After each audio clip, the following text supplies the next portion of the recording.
नमस्कार, आपण बघत आहात the police times Marathi. Nashik शहर गुन्हे शाखेच्या युनिट 1 पथकाने मोठी कारवाई करत प्रतिबंधित पान मसाला व सुगंधी तंबाखू गुटखा वाहतूक करणाऱ्या वाहनासह 5,02,659 रुपयांचा मुद्देमाल जप्त केलाय। या प्रकरणी तिघांना ताब्यात घेण्यात आले असून सरकारवाडा पोलीस ठाण्यात गुन्हा दाखल करण्यात आला आहे। शहर गुन्हे शाखेचे वरिष्ठ पोलीस निरीक्षक डॉक्टर अचल मुदगल यांना गुप्त माहिती मिळाली होती की गुजरातमधील सुतारपाडा येथून मोठ्या प्रमाणात प्रतिबंधित गुटखा नाशिकमध्ये विक्रीसाठी आणला जाणार आहे।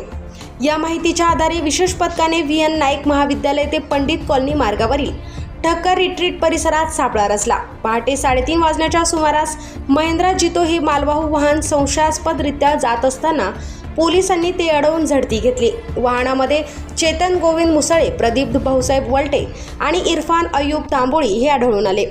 तपासणी दरम्यान वाहनातून 2,52,659 रुपये किमतीचा प्रतिबंधित गुटखा व सुगंधी तंबाखूचा साठा जप्त करण्यात आलाय।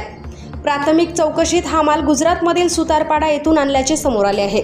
तसेच नाशिकमध्ये विक्रीसाठी हा साठा आणण्यात आल्याची माहिती आरोपीकडून मिळाली। या प्रकरणात आणखीन काही जणांचा सहभाग असल्याचा संशय पोलिसांनी व्यक्त केला असून त्याचा शोध सुरू आहे।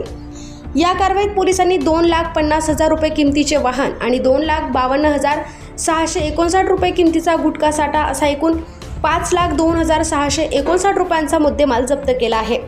पोलीस हवालदार प्रशांत मरकड यांच्या फिर्यादीवरून सरकारवाडा पोलीस ठाण्यात संबंधित आरोपीविरुद्ध गुन्हा दाखल करण्यात आला असून पुढील तपास सुरू आहे। कायद्याचा मालक नाशिक जिल्हा, कायद्याचा मालक नाशिक जिल्हा, कायद्याचा मालक नाशिक जिल्हा, कायद्याचा मालक नाशिक जिल्हा, कायद्याचा मालक नाशिक जिल्हा, कायद्याचा मालक नाशिक जिल्हा, कायद्याचा मालक कायद्याचा मालक नाशिक जिल्हा, कायद्याचा मालक नाशिक जिल्हा, कायद्याचा मालक नाशिक जिल्हा।